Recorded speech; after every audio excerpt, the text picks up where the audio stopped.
Bună dragilor și bine ați venit la o nouă citire. De această dată te invit la o citire de tarot, în cadrul căreia vreau să văd relația dintre tine și o anumită persoană sau relația dintre tine și ceilalți, la modul general vorbind. Iar dacă ai intrat pe acest videoclip, înseamnă că ai aici cu siguranță un mesaj pentru tine.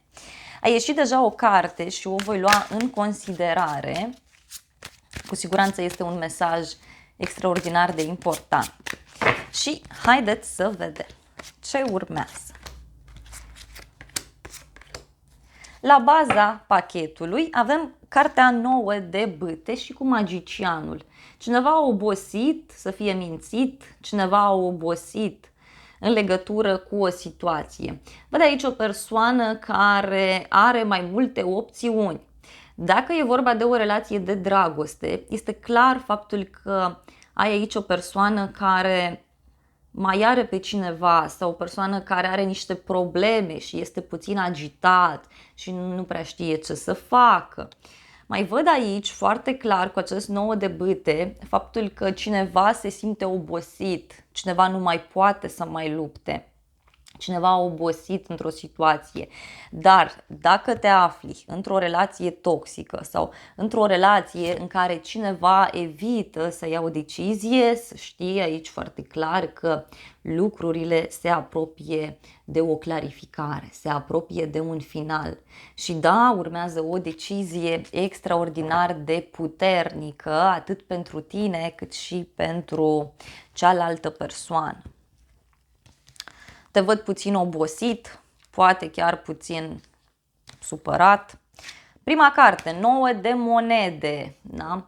Foarte frumos. Văd aici niște bani pe care îi poți primi, dar foarte clar văd că între tine și o anumită persoană sau între tine și ceilalți, la modul general vorbind, faptele contează foarte mult. Dovezile fizice, palpabile, concrete, cum vrei tu să le spui, sunt extraordinar de importante.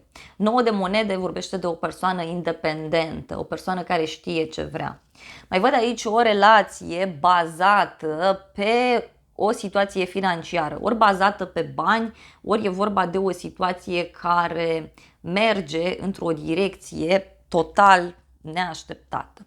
Vreau să clarificăm puțin acest 9 de monede. Banii unesc aceste persoane sau poate e vorba de niște activități comune pe care le aveți. Foarte interesant. Poate să fie aici o relație la distanță sau mai văd aici pe cineva care face multe drumuri și care are niște probleme cu banii. Pe de altă parte,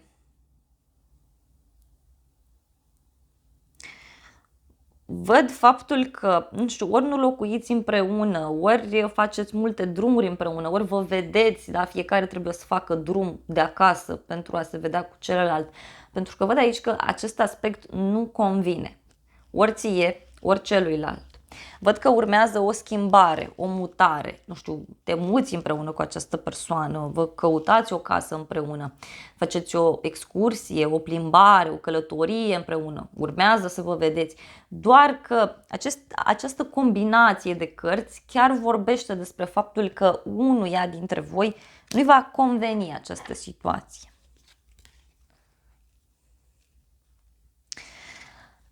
Relația se poate uni mai mult printr-o activitate comună pe care o faceți. Asta se vede foarte clar aici.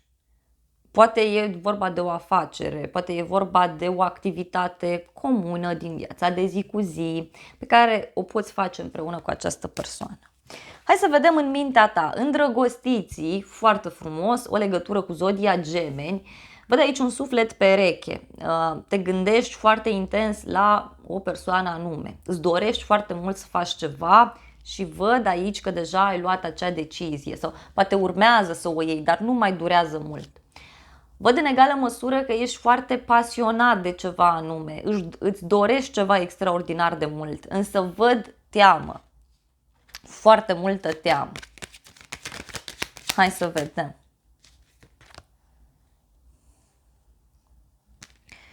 Ori ți este teamă să nu pierzi această persoană în unele cazuri, în alte cazuri văd că tu ești persoana care inițiază o discuție clară, o discuție prin care poți să vezi exact cum stau lucrurile între voi. Văd o supărare aici pentru o femeie în legătură cu niște reguli sau în legătură cu o persoană care este ușor mai rigidă.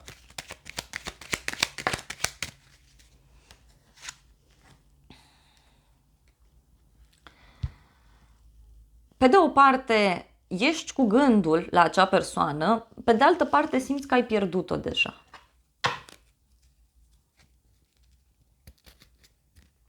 Uite, văd aici niște discuții foarte interesante legate de o casă sau discuții legate de stabilitatea relației. Ai avut aici o discuție sau s-a întâmplat ceva pentru tine. În general vorbind, văd faptul că urmează să se rezolve ceva important legat de locul de muncă sau ceva important legat de această relație. În inima ta, valetul de cupe.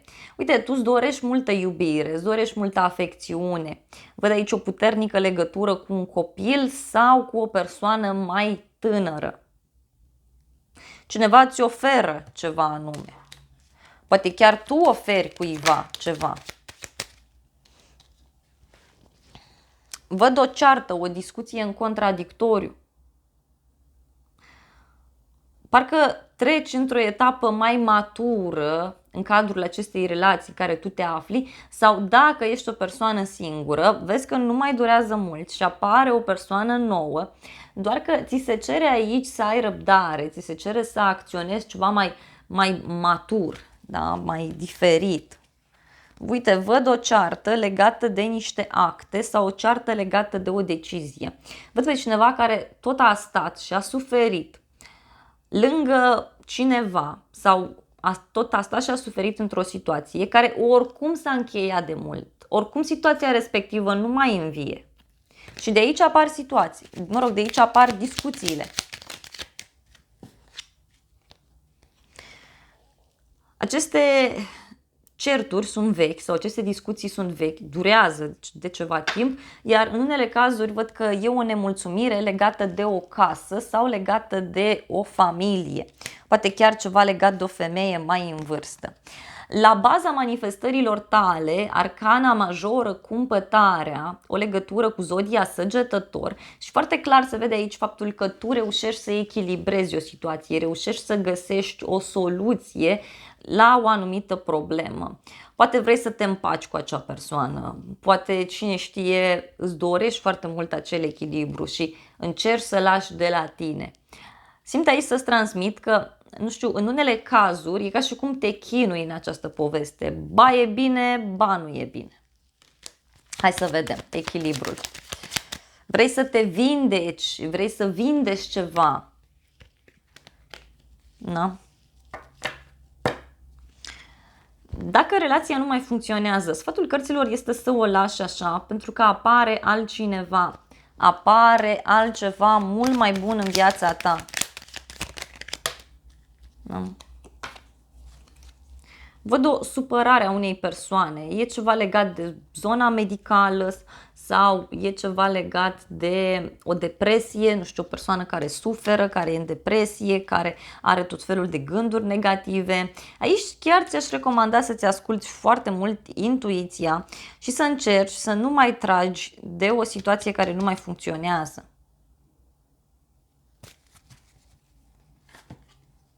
În exterior, 7 de bâte. Văd aici o persoană foarte determinată să lupte pentru tine. Este cineva care a avut parte de multe victorii în viața sa și care acum, pur și simplu, alături de tine, are o încredere absolut fantastică. Îl faci să se simtă extrem de bine alături de tine. Cineva care poate ți-a spus niște vorbe sau urmează să-ți spună.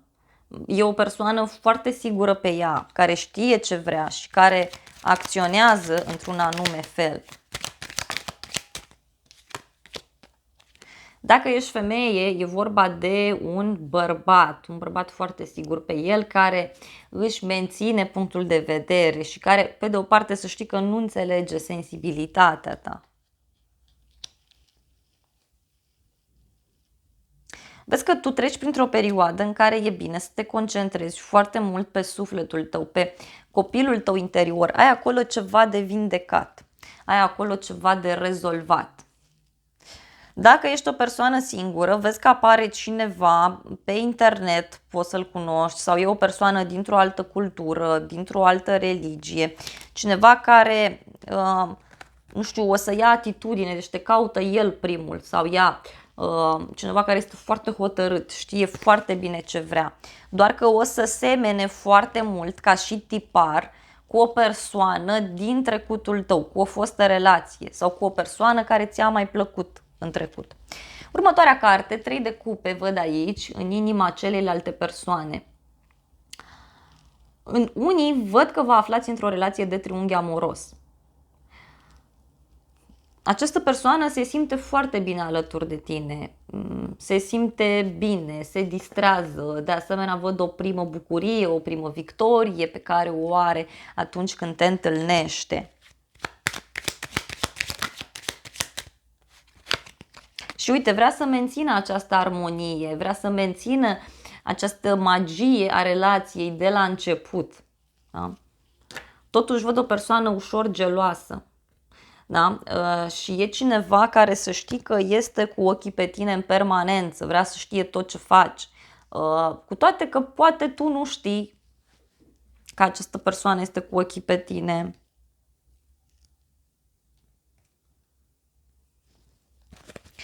Văd că îți pregătește o surpriză persoana de lângă. E o surpriză legată de un final și tu încă nu știi.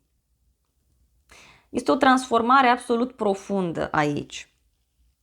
Poți avea legătură cu zodia Scorpion în acest sens. Deci e un final, e o transformare, ceva ce se închide. Și are legătură, uite, cu un nou început. E ceva ce ție îți ascunde această persoană, tocmai pentru că vrea să fii bucuros sau bucuroasă. Poate să fie o întâlnire romantică, poate să fie, știu eu, ceva ce tu îți dorești foarte mult. Însă parcă vrea neapărat acest om să facă această alegere, să facă această schimbare pentru a te vedea fericit sau fericită.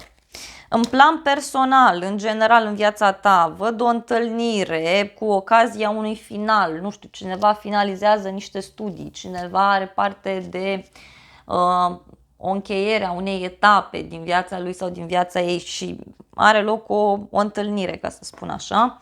Ultima carte, faetonul, o legătură cu zodia Rac, văd aici. Cineva se pregătește să facă un drum către tine. Văd aici că ai parte de o persoană care este duală, o persoană care este foarte sufletistă, dar este foarte rațională în același timp. Cineva care se împarte între două lumi. Poate chiar e o persoană care face multe drumuri. Dar cineva se pregătește, vine către tine. Să știi că acest bărbat sau această femeie din viața ta pur și simplu nu vrea să plece. Adică indiferent ce faci tu, nu își schimbă drumul. În continuare merge spre tine. Uite, vrea să se întâlnească și indiferent ce îi spune, indiferent ce s-ar întâmpla, omul ăsta tot lângă tine este. Chiar dacă discutăm de o nouă etapă în care o să treci, așa cum ți-am spus, o nouă etapă profund transformatoare, el nu pleacă de lângă tine sau ea nu te părăsește. Dacă ești o persoană singură, vezi că apare cineva care vrea neapărat ceva cu tine de când te cunoaște.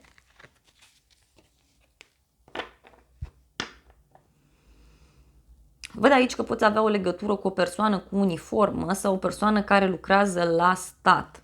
Da? Foarte interesant. Mai este aici faptul că, uite, parcă e o persoană care face niște drumuri oficiale sau cineva care își rezolvă niște probleme și poate chiar în unele cazuri e vorba de o persoană care nu știu, să face o surpriză, ceva legat de o casă, de o mutare, de o schimbare. Vezi că sunt și niște lucruri pe care ți le ascunde în legătură cu un nou început. Hai să vedem ce ți ascunde. Uite, îți ascunde o întâlnire sau o vizită, nu știu, a fost și s-a interesat de ceva, a vizitat ceva, a văzut ceva anume. A avut niște întâlniri sau a avut niște discuții aici, de care încă nu ți-a spus.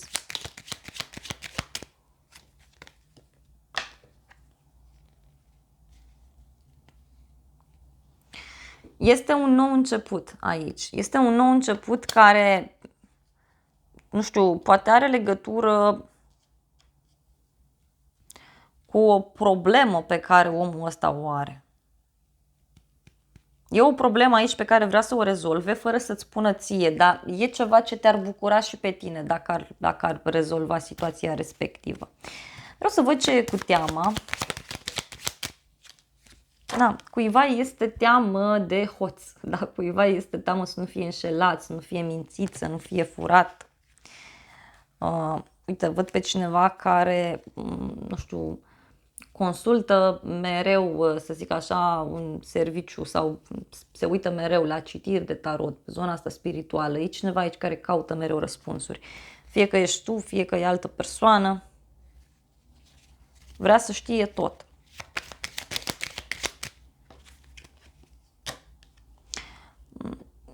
Această teamă, fie că e teama ta, fie că e teama celuilalt, are legătură, uite, și cu bani. Cineva stă aici și ține de bani, ține de o casă, de o mașină, de ceva ce costă mult. Asta e motivul, ca să spun așa. Dar oricum, deci se pregătește o schimbare, o mutare, ori această persoană vine către tine, ori vă mutați împreună, ceva se întâmplă pentru că e clar din ce văd eu din cărți că lucrurile nu mai pot funcționa așa foarte mult timp. Viitorul apropiat și gata. În viitorul apropiat apare o bucurie neașteptată pentru voi, fie că ești o persoană singură, apare cineva foarte rapid în viața ta, undeva spre finalul săptămânii sau spre finalul lunii, spre finalul anului, din momentul în care tu vizionezi acest videoclip, dar în alte cazuri e vorba de începutul săptămânii sau începutul lunii sau începutul anului. Depinde de fiecare. Deci aici lucrurile merg într-o direcție extraordinar de pozitivă. E o nouă etapă, e o nouă viață. Și uite, are legătură cu o surpriză care ți se pregătește. Da? O surpriză, un nou început, o speranță foarte mare pe care tu o ai. Dragilor, acestea au fost previziunile de această dată. Eu îți mulțumesc pentru atenție. Nu uita să te abonezi canalului, să apeși clopoțelul, apasă și butonul de like. Funcții gratuite pentru toată lumea și de asemenea te aștept cu drag și la o altă citire dacă vrei să mai vizionezi, iar pentru cei care doriți previziuni pe zodii, vă aștept cu drag pe celălalt canal de YouTube. Am lăsat linkul în primul comentariu. Te îmbrățișez și îți doresc să ai parte de o zi sau de o seară cât mai frumoasă și de un nou început cât mai prosper și plin cu iubire.